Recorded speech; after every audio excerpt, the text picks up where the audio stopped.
Welcome to another edition of Anglican Unscripted. This is episode 87, and you've sat in front of your computer or your TV if you have Apple TV, and you're watching two guys talk about all the Anglican news in the world, which assumes that we know what we're talking about. Silly you. I'm Kevin Carlson. And I'm George Conger. And today's December 6th, 2013.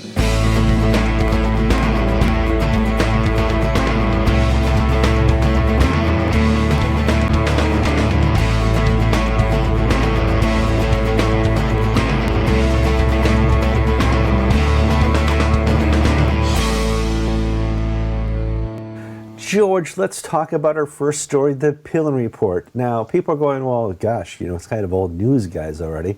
Why didn't you record something last Thursday on Thanksgiving when the story broke?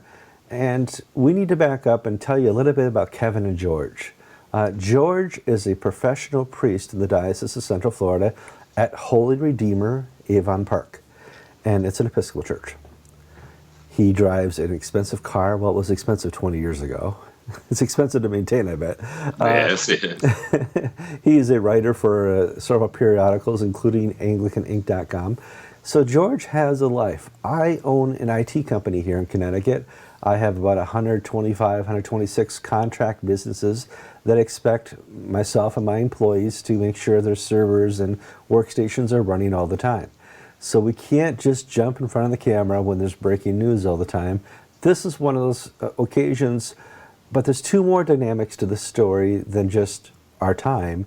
It was also Thanksgiving. George, I know that Thanksgiving is a Norman Rockwell type experience for you down in Florida. How was your Thanksgiving? Well, it was extraordinary. My mother-in-law came down for the week. And Kevin, I never got as much done in the garage. I think I sorted all the screws in my screwdriver pile. And that week was the week my daughter decided to announce to the family that she was a vegetarian.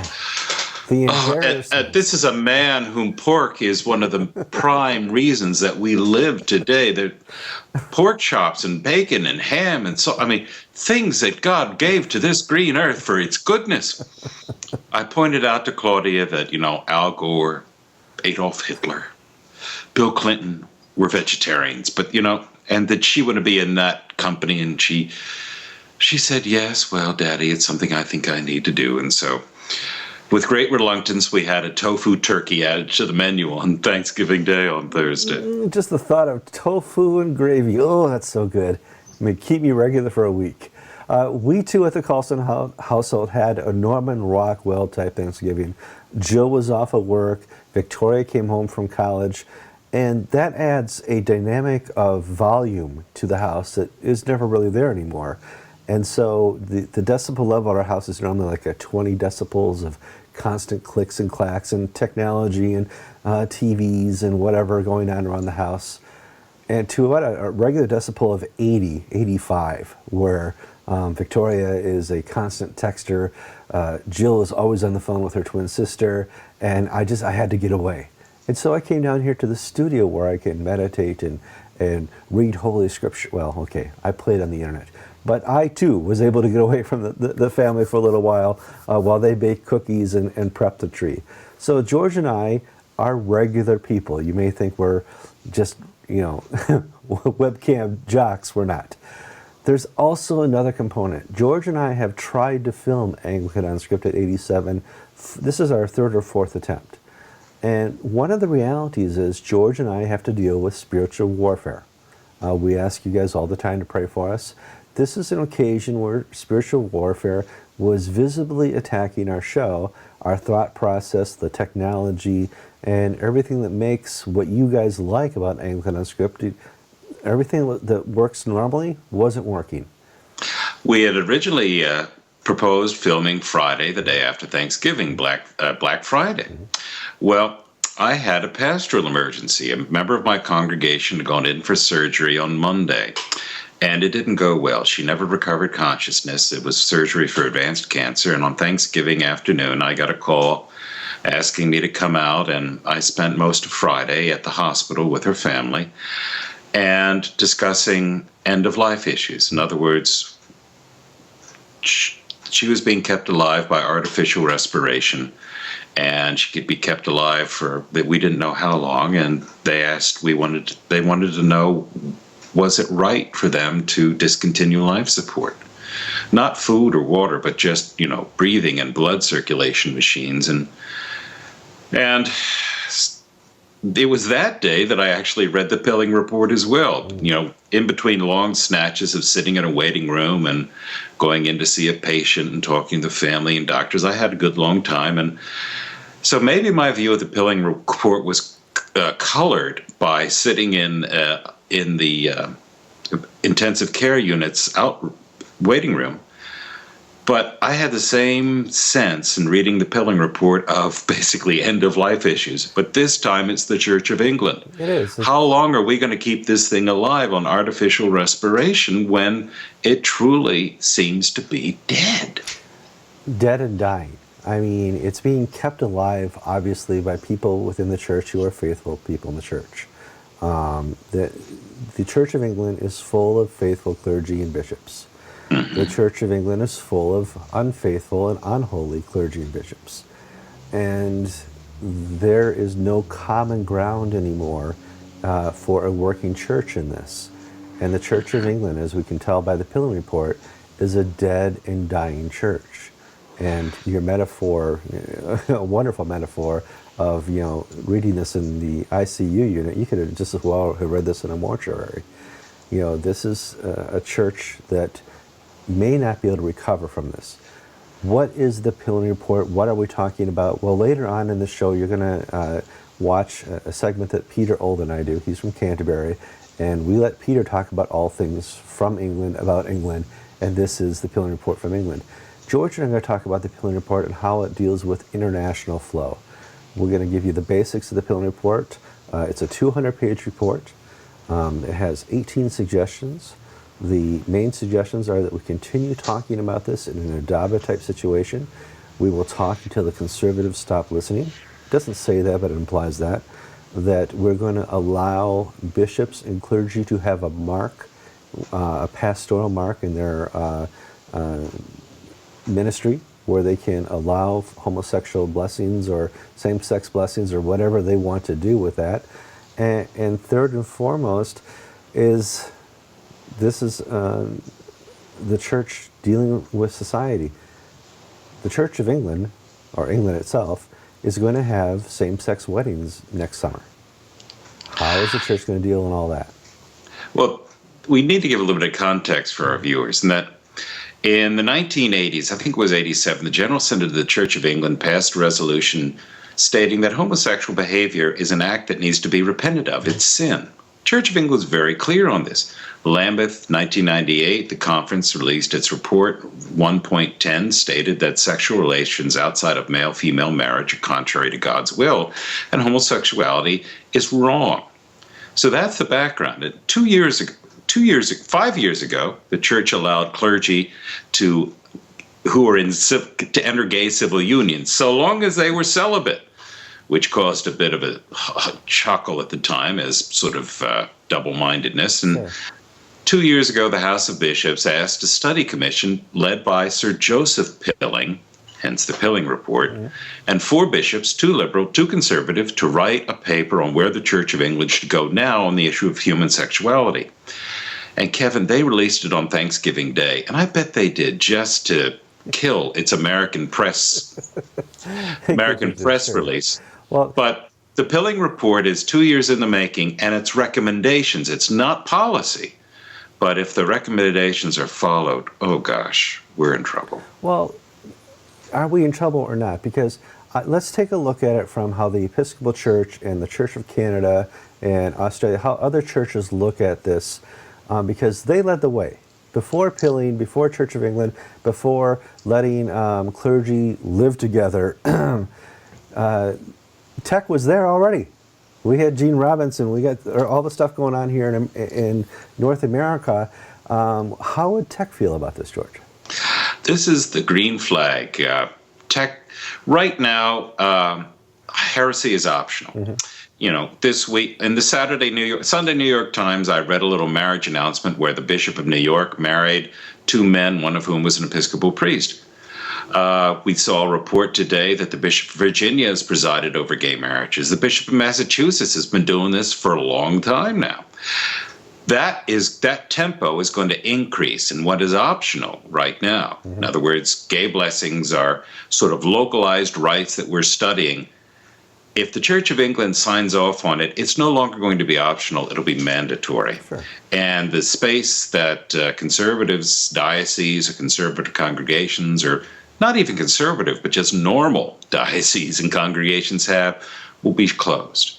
This is bad news for us. Canada's having a general synod in the next year or so.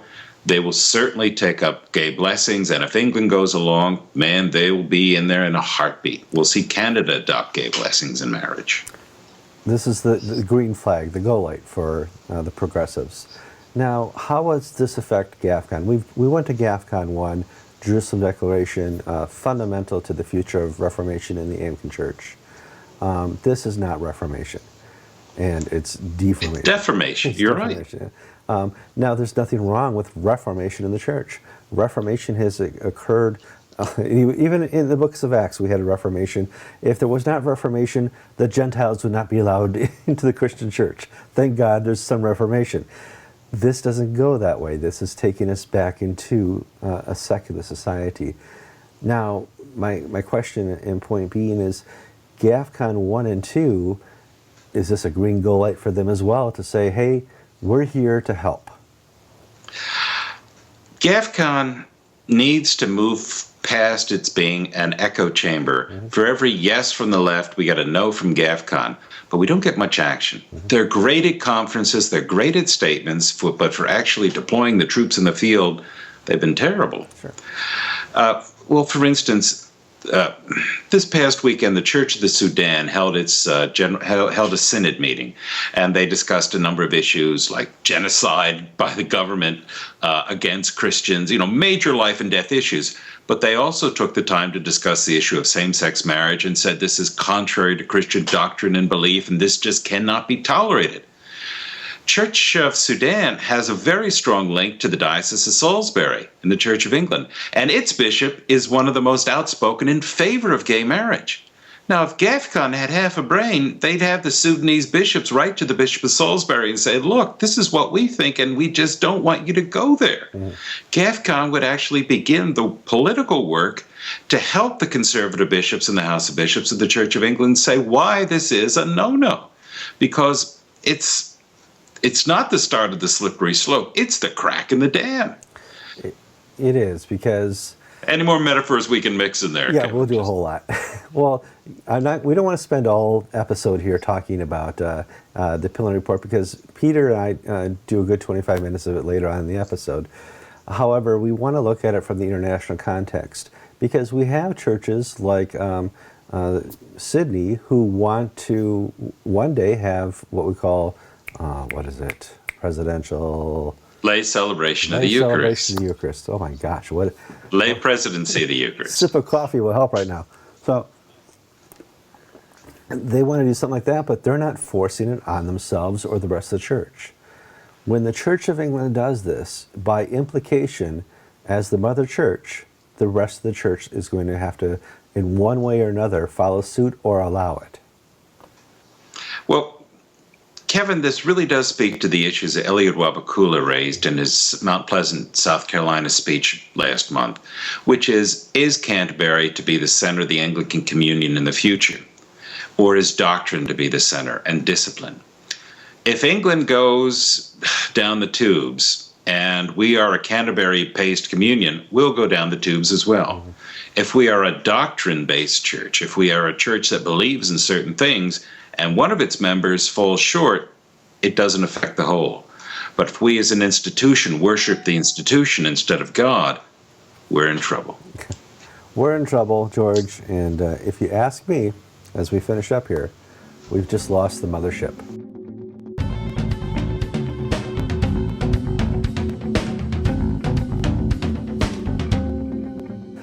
Via the magic of Skype, and I have Wirecast and all these new toys. Oh boy, we have Very Peter cool. Old from Canterbury. And Hello. how are you doing today, Peter? I'm okay, thank you, Kevin. How are you? Very good. I was enjoying a nice turkey dinner, and it was smoking in the oven, and we're peeling potatoes, and boom, email. Somebody had released the Pilling Report. Now, in my world, the Pilling Report was coming after January. It was something you and I could ease into. There may be a couple more leaks and stuff before it came out. And no, that did not happen. The Pilling Report came out on Thanksgiving here in America. And from what I read, everything you said would be in it is in it. So, congratulations. Good job. What can I say? I am a false prophet though, because I said it was probably be finally issued in the new year after the bishops had seen it, and it seems that somebody in Church House has had a bout of sanity and decided that transparency and openness is the best way to go. So we have it. Hooray! Okay. Now it comes with 200 pages, a very weak theological discussion of God and desire, and 18 recommendations. Tell me first about the recommendations. Okay, well, the recommendations are most of them are good stuff. Let's be more transparent on the issue. Let's be less properly homophobic, which is just to not want anything to do with gay and lesbian people. There's a recommendation for facilitated conversation, or as we know in the Anglican Communion, in Dabada. So I look to see the House of Bishops jumping on that and saying that's a brilliant thing, and look for us to have facilitated conversation over the next 2 years. So how successful that will be, because even already the changing attitude people are just calling conservatives homophobic and bigoted with almost every blog post and Facebook page. What can you do? So that's the first sort of major recommendation. I think everybody will be fairly happy with that. It's always good to talk about stuff, listen to people's experiences, and so on. It's the second recommendation that is the issue, and that is that clergy should be free to, and I quote, mark committed same-sex relationships. And when Sir Joseph Pilling was asked about this in his press conference, some of the journalists said, well, do you just basically mean blessed relationships? He refused to say no.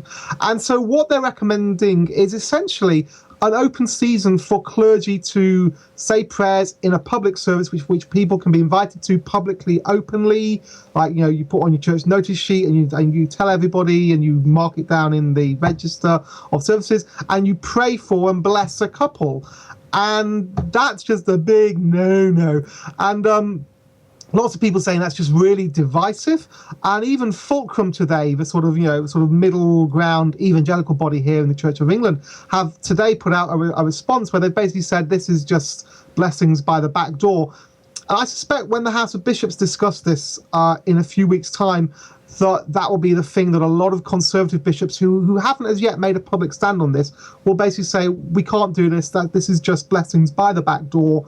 And you know what, we can look at you guys over there in the colonies, and we can see what has happened in terms of fait accomplis and facts on the ground leading to changes in actually authorized practice, and we don't want to play that game.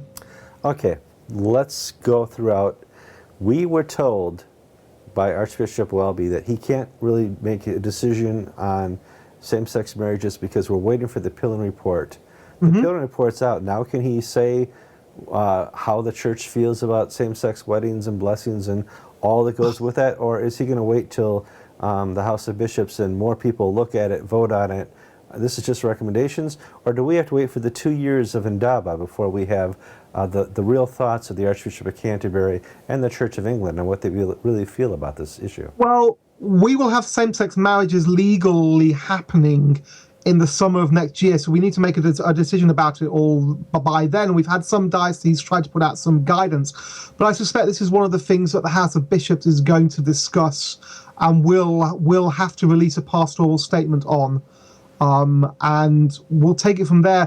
But I think there will be growing pressure then to really sort out what we're doing about these services that mark a same-sex relationship, because unless the bishops are just so incredibly clear about what can and cannot be done, and what they will do if the things that they say can't be done happen, we're going to have same-sex marriages blessed. We're going to have clergy who are currently in civil partnerships convert them into a same-sex marriage, and we've got to deal with this. And I think Justin Welby and some of the senior bishops have always said there's almost like a categorical difference between just a civil partnership and a same-sex marriage.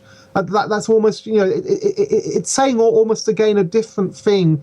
And so, almost that's the more important question for the English House of Bishops to sort out than what they're going to do about pilling.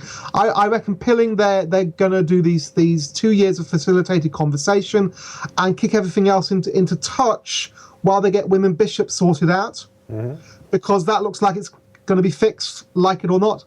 And then when that's all sorted out, we've had our 2 years of facilitated conversation, which in some senses will be sort of in 2.5, 3 years' time, because the House of Bishops has to set it up, and then it has to happen, and then we have to have a report from it.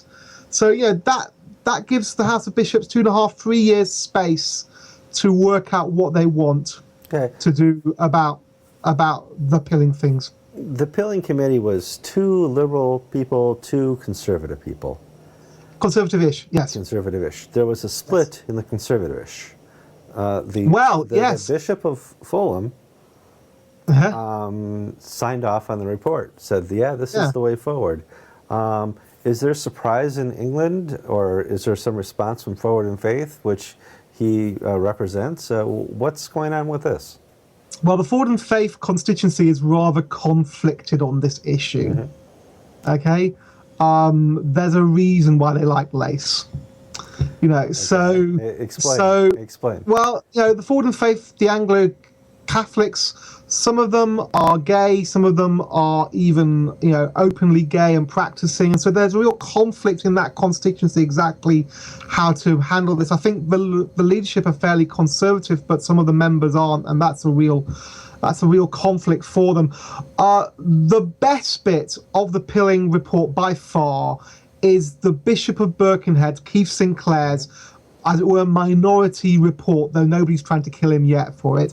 And it's a blistering, precise, articulate, incisive critique of the report. And it basically says, quite rightly, that the pilling report has no theology of sex. And therefore, when it makes recommendations about pastoral practice, it's doing it out of almost a theological void. And that's just a really, really bad place to come from. And I wrote almost straight away after I read pilling, I wrote very simple: the Church of England needs to come to a clear theology of sex and marriage, and only when we have that can we then articulate a clear pastoral guidance. It's just as simple as that. Lambeth 110 and the Church of England may soon be in conflict. The Church of England and GAFCON currently are in conflict. What's the future now for the Church of England? Who knows? I mean, I did a radio interview on Sunday about this, and people say, the Church of England is going to go liberal on this. And I still think that battle is to be had. I don't think it's a definite that they will cave in on this, and I don't know. As I said to you, I think they will postpone the clergy being able to mark a same-sex relationship. I think they will postpone that until we've had our facilitated conversation, because I think, as you've pointed out, they realise what the ecumenical and the intra-Anglican consequences of that will be, and I don't think they want to do that. What's interesting, one of the leading liberals, the Bishop of Croydon, a quite senior guy in the Inclusive Church Network, has wrote a blog post over the weekend where he basically said, look, we can't move forward on this until we have a consensus, and we just don't have a consensus. Well, do you need a consensus? I mean, I see, well, you do in a way, but, Forward in Faith has signed off on women bishops, the women episcopacy in England, from what I can tell. Well, they've agreed that if the proposals stay as they are, they won't vote against it. Okay. They will probably abstain. Okay. So And if- I think a lot of the conservative evangelicals will vote against it simply on principle, even though they like it. Right, but if they abstain and the laity passes it, very soon the Church of England will have women episcopacy. Yeah. Okay. Yeah. Not soon after that, the Church of England could have same-sex blessings, gay marriages even. Is there an end point where you think the church would stop and say, no, we can't go that far? Well, the church may say we can't go as far as a formal blessing, a formal service to mark a same-sex relationship. It may actually stop there, and I think we need to not just write off the Church of England. We need to actually, have faith. Have faith in God, that God's doing that He's at work in the Church of England, and have faith in some of the conservative bishops, the ones who haven't spoken so far, but for whom this is a clear red line issue for them, and who just won't let this happen. I think there is a real growing consensus that amongst sort of more open evangelicals, but there is a growing consensus, I think, that these services to mark a same-sex relationship are the thin edge of the wedge, and so you simply can't let them happen. That you can't say, oh, you can do that and you don't have to do that. If you guys want to bless same-sex relationships, that's okay. There is no formal liturgy, so we haven't changed our doctrine. But you guys don't have to do that. No one's forcing you to do that. Well, hey, what happens if some clergy start baking raisin cakes and offering them to Ishtar, and perhaps they could borrow an Episcopal women's liturgy? I don't know, and the church says that's okay because you conservatives don't have to bake raisin cakes, and no one's forcing you to offer them to Ishtar. But if the Asherah poles were being stuck up and worshipped in the church next door to you, everybody thinks that's what the Church of England agrees. 4 weeks ago, you and I were talking about what would happen if there was a schism and nobody came. Okay, now if the AMIE, which is a function of GAFCON, held a press conference at the beginning of the year, would there be a little bit more attendance by the press? No. No. No. I've got to be honest with you, Kevin. Sure. The moment that you will see real attention happening is when the big new wine churches, so the charismatic evangelicals, some of whom are Arminian, some are Calvinist, but they are some of the big Anglican churches. The minute that they start saying we're serious now about withholding money, about diverting resources, about not playing the game and being open about it, that's the point when people will look up and will see. And people are trying to talk down the evangelical constituency and its willingness to revolt and its ability to revolt. Andrew Brown wrote quite a poisonous column on the Guardian website, on the Comment Macht Frei website, where he basically almost demeaned the conservative evangelicals and just and he's trying to do them down because what he's trying to do is minimize actually the enormous threat that if the new whiners stand up and are counted, that will be a big issue for the Church of England. But, so you're talking churches like Holy Trinity Cheltenham and St Aldate's in Oxford and St Mary Bredon here in Canterbury, for example, the big new wine churches. And if they start to stand up, that's Justin Welby's home constituency. When that stands up and says, we're not having this and we're withholding funds and we're going to cause you all kinds of problems, that's when people will take note. And remember, the reason why Geoffrey John wasn't appointed a bishop back in 2003 or 4, whenever it was because the big churches in Oxford stood up and said no. There's St Aldate's, St Andrews, and all the other churches coalesced around them, and they literally behind the scenes went to the diocese and said, we will bankrupt you in a year. make your choice. All the rumors said the Queen got on her red phone and called Rowan Williams.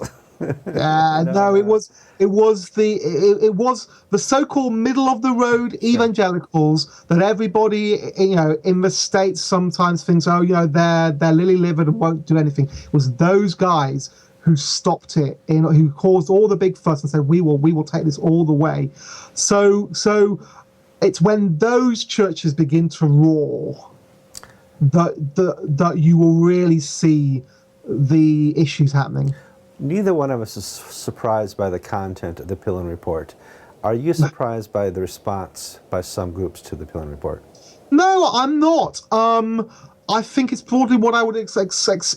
Groups like Changing Attitude want more now. They, nothing short of an abject surrender to the revisionist cause will do for them, because you know what, we're all homophobic, biblically illiterate, fundamentalist, arrogant bigots, and so to hell with us, with our deeply pernicious anti-grace gospel. I thought Jesus called us to a transformed life, but hey, what do I know about that? And the Conservatives have done some good responses.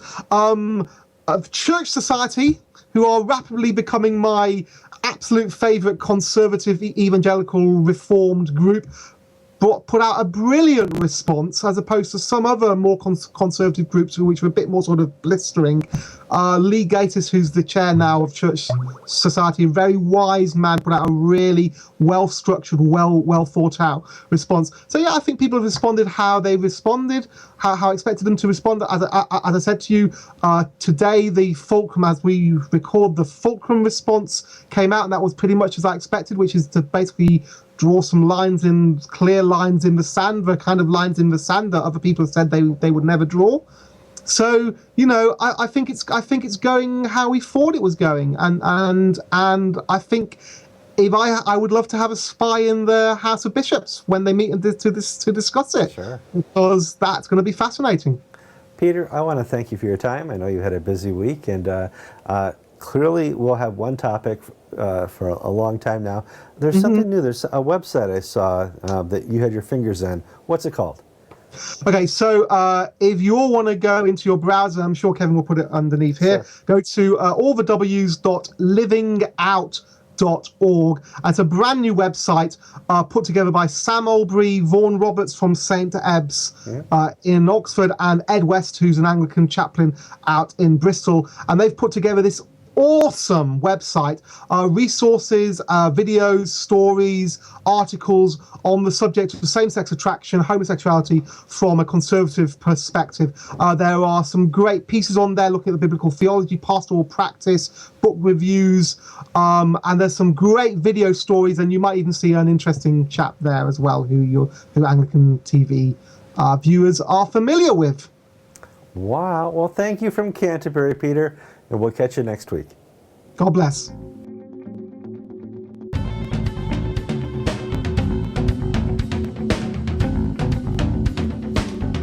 Sure, Skype is a miracle, but I have A.S. Haley. And A.S. Haley is an expert on law, canon law, but A.S. Haley is going to talk to us about something that's even more difficult to understand than law. It's called IRS tax code. Now, if you're watching this at 11 o'clock at night, this is a perfect opportunity for you to doze a little, because there's nothing more difficult to understand than law and IRS tax code and how it applies to our clergy. We have built into our system something called a housing allowance that is special to clergy that doesn't really apply to anybody else unless you're an atheist in tech. So let's take this one step at a time. There's a federal judge in Wisconsin, my homeland, who says, listen, this IRS tax code portion that allows for a housing allowance is unconstitutional. Before we get into that, explain a little bit about this IRS tax code, and then we'll talk about the constitutionality. In technical term is Section 107 of the Internal Revenue Code. See, which this is where people... Yeah, right. And that provides for two things. The first part of that section says that the rental value of a home furnished for the use of a minister is not taxable to him. And the second says that if he's paid a housing allowance to live somewhere else to help him defray the cost of his housing, that also will not be includable in his taxable income. So under this section, which has been in effect for quite a while, it was last changed, I think, by Rick Warren, yes, in 2002, I think, had a case, famous case where he tried to take $70,000 of housing allowance. And Congress put a limitation saying it has to be limited to the reasonable rental value of the home, right? Anyway, so that most clergy then get on the order of around 40 to 50,000 perhaps as a housing allowance, and this helps because, as I say, they defray the cost of their housing without having to include that in income. Anything that's over and above that they receive, what they actually spend on housing, has to be declared as excess, and you pay tax on it. Okay, so that's the basic law. Into this picture steps the Freedom from Religion Foundation, a enlightened atheist organization out of Madison, Wisconsin. My hometown. And they are concerned with giving religion tax-free benefits. So they first brought the suit challenging this home allowance, but they couldn't. The judge held that they don't have standing to sue. They don't have anything to complain about because they're not ministers. They're atheists. And they don't have housing allowances and don't get housing allowances, so they don't have standing to sue. So what they did was they went back to the drawing board and got their foundation to start paying them, their officers, a housing allowance. And now they came back into court and said, okay, we've got housing allowance, but we have to pay tax on ours because we're not religious ministers. This is a discrimination. And Judge Crabb agreed with them, saying, okay, this time you've got standing, and I find that this is an unconstitutional, unfair treatment in favor of religion, which the government is not allowed to do. Right. And so she ruled it unconstitutional. Now, she stayed the effect of her ruling pending appeal. So this isn't going to change the law for a year or two to come until the case is finally heard and decided by the Seventh Circuit Court of Appeals. So nothing's going to change. Even if you're in Wisconsin and you're a clergy listening to this, you don't have to panic. Nothing's going to change right away. So the basic challenge, though, as I say, is let's explain a little bit more about this housing allowance. Clergy are not considered employees of their parishes for tax purposes. Instead, they're considered independent contractors. So what does that mean? Well, if you're an employee, for example, a church secretary or something like that, the church then pays Social Security tax on top of what it withdraws from your paycheck. So you pay perhaps 7.5, I forget the exact percentage, it's somewhere around 7 to 8% of your payroll to Social Security and Medicare for insurance, future insurance. And the employer duplicates that and pays the same amount on top of that. Clergy, however, because they are considered self-employed, have to pay both parts of that tax. So they end up paying 15 to 16% of what they receive in salary. And in housing allowance, they have to pay, that's included in the base that they're taxed on for Social Security and Medicare purposes. So that 15, 16% comes out of the housing allowance too, even though it's not included in their income tax. The portion that they receive for salary is, of course, taxed by the income tax. And so now, if this is tossed out and this ruling is upheld on appeal, then the full amount of a housing allowance will be added to their income tax as well as to the Social Security tax they already pay. So on top of paying the 15% of, say, Social Security total on the employer-employee side, they would then have to pay a further 20, 25%, depending on the tax bracket they're in income taxes. And that would really make this money very expensive to receive. Would it wipe out a housing allowance? Would we just start paying for cash? Yeah, it could well. I mean, what would have to happen is salaries would simply be, I assume, adjusted overall by churches to take into account that, like anybody else, the person has to find his own housing. Remember, all this grew up because of the fact that so many clergy started off living in parish properties and furnished by the parish. And so that's how the tax code tried to deal with it, first by making that value of that home non-taxable. And they tried to preserve that in the matter of this allowance. And that's how the complexity, as usual, the code starts off with some nice idea and then multiplies it and gets it going, adds another little Philip and a little Philip here and a barnacle here and a barnacle there. And before you know it, you've got this incrustation of things that becomes totally incomprehensible. Well, you mentioned Rick Warren. There has been abuse of the system. Yes. Some rectors have said, look, pay me, everything or almost everything in housing allowance, and we'll work out the details later. Just last year, one clergyman tried to take off an allowance for 2 homes, and the court said, this says a home. That's singular. You only get one. Now, we also go back to pay unto Caesar what is Caesar's. Yeah. Is this unfair that we give clergy this well, I think the benefit, or? I think the present balance, as I say, it's both a curse and a blessing in that you have to pay 15% taxes on it because you're considered self-employed. Mm-hmm. And most people who are in the lower tax, that's the lowest income tax bracket, which is 15% too.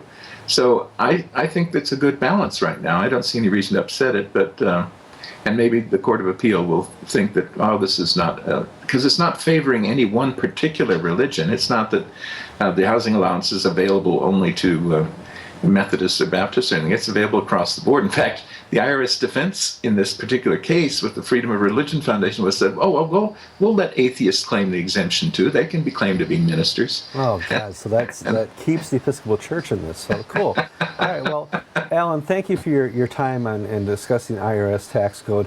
I'm going to have an alarm sound go off right now so that the people who can get back to drowned it out the regular news. Shake back to reality.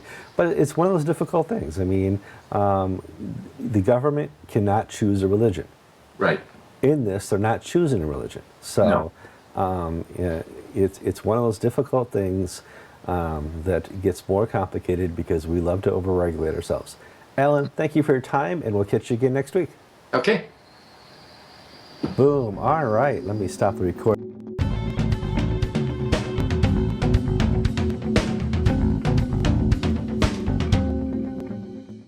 George, let's move on to story 2. And this story really highlights the experience of journalism versus the naivete that I exist as a journalist. George, you've been doing this, 15, 20 years? Long time. Long time. You got 4,500 stories under your belt. I've been doing this since 2006, not very long. So I am a little ute amongst the journalists in the Anglican Communion. So when George posts stories on Anglican Ink, and he does 2 or 3 a day, I sit there, that's a good story, that's a dumb story, that's a good story, that's a dumb story. George on Sunday night posted what I thought was just a dumb, why would you do that story? And it was a story about the National Cathedral. How does that story come together, and how did it go so viral so quick, George? I don't know, Kevin. I've been doing this a while, and I can't tell what's going to be a hit and what's going to be a flop. Mm-hmm. Somebody handed me these documents. I was in the basement of the Watergate Hotel in the garage, yes. And we'll call him Deep Throat. Okay. And he handed me correspondence sent out by the National Cathedral within their intranet system, mm-hmm. saying that they're now going to have to charge $10 admission to help cover costs because they're running out of money. Mm-hmm. And I wrote up a little story on Sunday night, published it. It got picked up by the national press, and we were quoted as the source in Washington Times and a bunch of other outlets. And that story went viral. I mean, it went everywhere. And how many we had, almost 50,000, 45,000 views last week? Yeah, as of the demographic, it was like 55,000 just for that story. People clicked and read the story. And, that's our 3rd largest story to date. Your number 1 story was the Catherine Jefferts. Don't kick the camera. The number 1 story was the Catherine Jefferts Schori story, where she defamed the Apostle Paul. The Apostle Paul, yes. That was a great story too. But I didn't think that would be a big story either. I'm a horrible editor, George. No, Kevin, it's just the vagaries of public opinion. But not only did the story's popularity surprise me, I was reading the comments, not only in Facebook and on our Anglican Ink site, but also in the Washington Post and Times about this story. And this really touched people in a way that I just was totally floored. Now, on one level, it's perfectly logical for the National Cathedral to charge admission. They're not supported by the national church financially. They don't get any money from the government. They have a huge, beautiful, architecturally beautiful building, historically significant in the heart of Washington, D.C. They were damaged by an earthquake a few years back, and they need money to keep things going. And they have a fairly small congregation for the size of the facility. So it makes good business sense. But people have been just saying this is symbolic of the decline of the Episcopal Church from a religious institution to a historical entity. Well, there's a truth in that, but let's have a little reality check. If I were to hop on a plane and go over to London and went to Westminster Abbey or the Canterbury Cathedral, or even got a special ticket to France and went to Notre Dame, lo and behold, I would have to pay in euros a fee to take the tour. And that's just the reality of trying to maintain these big buildings nowadays because, well, in a way, they are museums. But Kevin, the Vatican, the Italian Episcopal Conference, the Roman Catholic Church in Italy, fought this issue out last year. And they have churches that need money, like the Duomo in Milan, the Vatican, the St. Peter's in the Vatican, beautiful cathedrals of historic interest. Should we charge admissions? And the Italian Catholic bishop said no. My Father's house is not a house of business. Now, if we have an art museum next door to the church that's owned by the church, yes, we can charge admission. But to charge people to enter God's house, even if we need the money, violates what we're all about. We're no longer a spiritual entity, we're a business. Okay, well, there we've answered the question. The Episcopal Church, or at least the National Cathedral, or the Diocese of Virginia, is no longer a spiritual entity, it is a business. And they've proven that by trying to sue for assets. They've proven that by pretty much dissolving the gospel. And so I can't be surprised in that respect that the National Cathedral has become a museum. Is it a museum to heresy or saints of the past or nice shiny windows? The National Cathedral itself is a very beautiful building. The chapel is incredible. Stained glass windows are great. The cornerstone at the bottom of the church, I just love that. But Kevin, I mean, I have, I remember Ronald Reagan's funeral at the National Cathedral, and it was so well done. It was so beautiful that it just really, only the Episcopal Church could get away with calling its major church in Washington the National Cathedral. If the Catholics tried to do this, they'd just be laughed at and ridiculed. But we, being the semi-established church of the United States, we could do that. Like for 175 years, every chaplain at Annapolis was an Episcopalian. Yeah. It's just the way we do things. Thank you very much. Yeah. But and the current dean, Gary Hall, even though he comes out of the Spongian tradition of the Episcopal Church, he doesn't really believe in all this stuff like a real God. He believes in vague spiritual things. Even I can live with that if I don't have to see him except on Ronald Reagan's funeral. But it is so people just were struck by the symbolism of a church that no longer could stand on its spiritual strength and foundation. We have $20 million in the Episcopal Church to pay David Booth Beer's law firm to sue mom and pop churches across the United States. Yet we don't have the money to fix the roof of the National Cathedral and have to put up signs saying the Episcopal Church welcomes you for $10. It's just, it is what it is.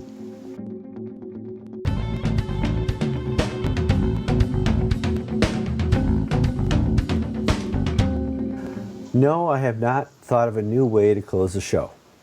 George, let's close out episode 87 of Anglican Unscripted. So we have a new system here at Anglican Unscripted that I purchased with my own money over. It's my Christmas gift to AnglicanTV. It allows us to live stream 2 cameras live over the internet. And something George and I may be doing in the future is having a 5 or 10 minute nightly feature with Anglican News or Christian News. And we play with it in our minds, now we get to play with it on our computers. And if it works, it works. If it's something you guys want to see, let us know. If it's something you guys want to invest in or donate for, that's great. What a great opportunity to segue into end of year giving. I know it's been a hard economy, Obamacare, all the things have been really bad. But if you have extra money that you want to give for tax write-off purposes or for spiritual purposes or because you feel sorry for us, please do. You go to Anglican.tv/donate, and there's several ways to donate. You can click on the little PayPal button and donate through PayPal. There's a mailing list there, a mailing address there, P.O. Box 535, Thomaston, Connecticut. All gifts go to Anglican TV Ministry, which is a 5013C. I do not take a salary from Anglican TV, and George does not take a salary from Anglican TV. All monies go into travel and equipment and maintaining the websites. Cool. George, you had surgery about 10 months ago where they took apart your back and they put it all back together and it didn't work right. Let's do a little health update. It's December. Give us some good news. How is George? Well, it depends who's listening. See, I've got to walk a very fine line. I don't want to be put on disability or somehow retired or I'm not doing too well. Okay. I walk a little strangely and I've got constant pain because I'm trying to recoup from major back surgery, and that takes a long, long time. But the spirit is strong, but the body is still coming together. Mm-hmm. But for the Episcopal Church, I'm just great. No problems. Thanks. Well, one of the things, I saw you at Ridgecrest shortly after your surgery. You were a mess. You were not able to walk well. Oh, I had been drinking. You can tell you've been drinking by the way you walk. I saw you at GAFCON, and the improvement is noticeable. You can walk further distances. You don't walk with so much of a scissor step. You're using all your fingers. I didn't see you using the Dragon software to write your stories. You've come a long way. You have a long way to go. But it's important to give those people who support us and pray for us an update on George's health. One of the things that happened that I felt badly about is I lost my temper once or twice at GAFCON. Because, when you're not feeling your best, when you're in pain and you're hot, dirty, tired, buggy in the middle of East Africa, and something is going not the way you want it to, you can blow up. And for me, I got terribly upset, and Kevin was saying, "Are you okay?" For me, my explosion was his mild hiccup. Yes.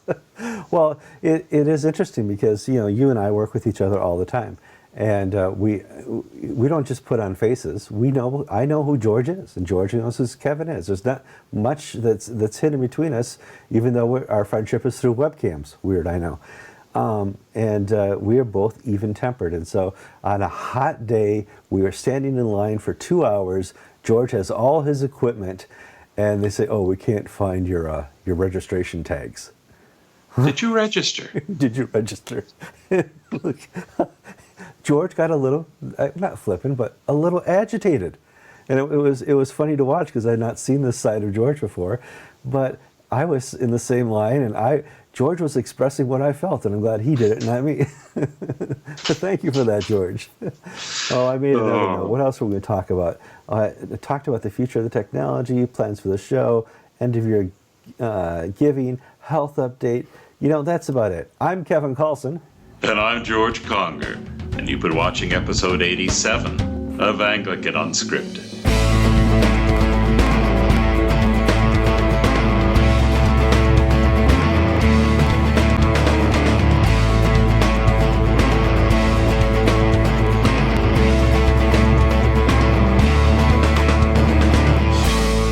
It was also Thanksgiving, a holiday. George, how was your Thanksgiving? Well, it was fantastic. My mother-in-law... Let me unplug the telephone.